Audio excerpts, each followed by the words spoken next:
मैं हूँ सैयद अफराज गर्देज़ी।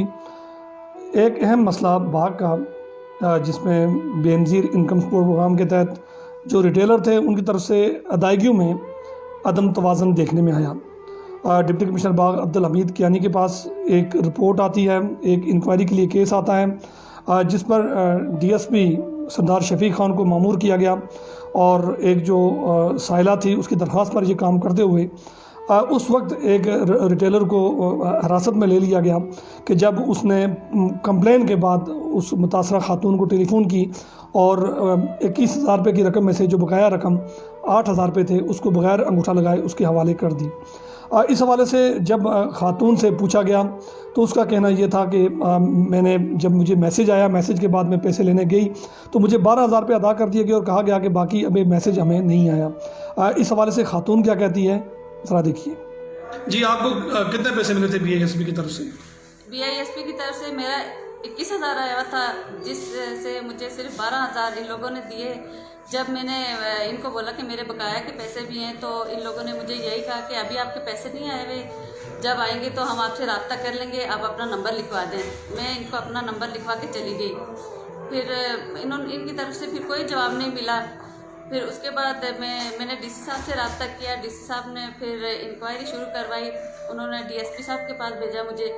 फिर उन्होंने रिटेलर का पता करके रिटेलर को बुलाया और उससे पूछा कि ये पैसे आपने क्यों नहीं दिए। उसने तो कोई तकनीकी ख़राबी की वजह से बताया कि ये नहीं हो सका और उसने मुझे कॉल करके दूसरे ही दिन कॉल करके बुलाया। यानी पुलिस की इतला के बाद उसने कॉल की, उससे पहले कॉल नहीं किया? नहीं की।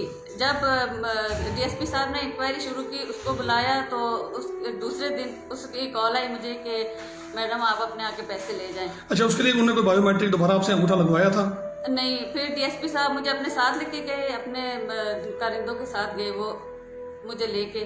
फिर उसने मुझे मेरे हाथ में पैसे दे दिए 8,000। उसने कोई मेरा बायोमेट्रिक नहीं किया, कुछ भी नहीं, सिर्फ मुझे हाथ में पैसे दे दिए।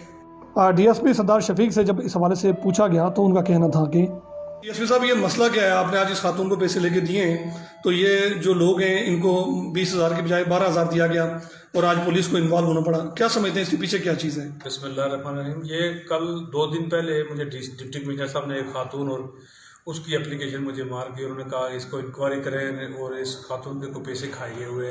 ये बीआईएसपी से और एहसास प्रोग्राम से पैसे खाए गए।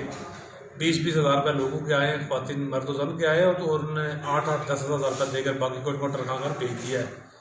इस पर मैंने इंक्वायरी का आगाज़ किया और खातून को बुलाया, उसके बयान कलम बंद किए। तो जब रिटेलर जो था और बैंक अलफला का जो है नुमाइंदा जो है, चूँकि बैंक अलफला यहाँ पे है नहीं है, उसका नुमाइंदा यहाँ आकर पेमेंट करता है, जिस तरह आपको भी पता है, सारे सब लोगों को भी पता है। तो आज इस खातून को बुलाया, जब कल खातून इसको बुलाया मैंने तो इसका जब मैंने इंटरव्यू सारा किया, रिकॉर्ड किया सारा, तो फिर रात को उन्होंने इसको कॉल करके कहा कि आपके पैसे आए हुए हैं, आप अपने पैसे ले जाएं।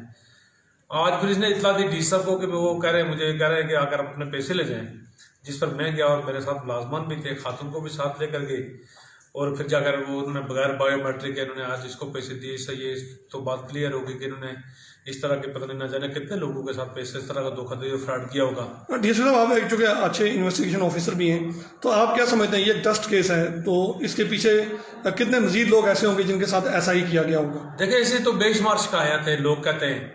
अब जब ये जो हमारे पास केस रजिस्टर्ड होगा, इस पर हम टेलीफोन नंबर भी दे रहे हैं, उस पर लिख रहे हैं, जनाब से भी गुजारिश कर रहे हैं कि हमारा सेल नंबर भी इसमें ऐड किया जाए और फिर लोग हमसे जब रब्ता करेंगे फिर तो इसकी तफसीलात का पता चलेगा।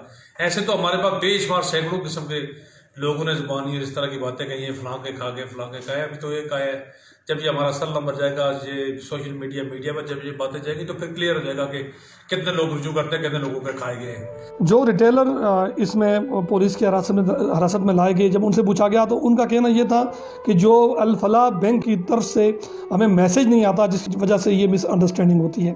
आपने जो ये अदायगी किया, आप कहते हैं मैसेज नहीं आता, ये खराबी कहाँ पे आपको लगती है? ये अल-फलाह बैंक में है, किसी टाइम बिल्कुल मैसेज आता ही नहीं है। किसी टाइम अगर हम रिसीव करते हैं तो ये इनकी पेमेंट वापस चली जाती है, रिवर्स हो जाती है। इस तरह तो अभी आपने जो इनको अदायगी किया, आपने अंगूठा लिया नहीं है, तो आप ये रिकॉर्ड में कहाँ पे एडजस्ट करेंगे?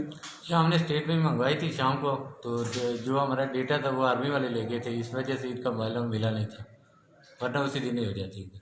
तो आपने इनको खुद कॉल की भी नहीं, फिर पुलिस से वहाँ जाना पड़ा? नहीं, मोबाइल नंबर इनका नहीं था, वो जो हमने नोट किया था वो आर्मी वाले ले गए थे।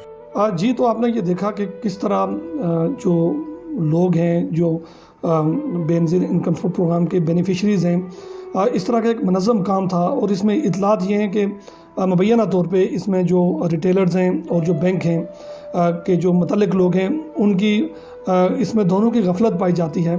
और इस हवाले से चूँकि जो नंबर स्क्रीन पे आपके सामने आ रहा है DSP बाग का, इस पर जो भी ऐसे लोग कि जिनको मुकम्मल रकम नहीं मिल सकी या अब उनको टेलीफोन करके उनको ये कहा जा रहा है कि वो आएँ और अपनी रकूम लेके जाएँ, वो यहाँ पर अपनी कंप्लेन कर सकते हैं। SP बाग साजिद इमरान का और डिप्टी कमिश्नर बाग अब्दुल हमीद कियानी का ये कहना था कि जितने भी बेनज़ीर इनकम सपोर्ट प्रोग्राम के मुतासरा लोग होंगे, ना सिर्फ उनकी भरपूर सुनवाई की जाएगी बल्कि दाद रसी के लिए भरपूर इक़दामात करते हुए लोगों को कानून के कटहरे में लाया जाएगा।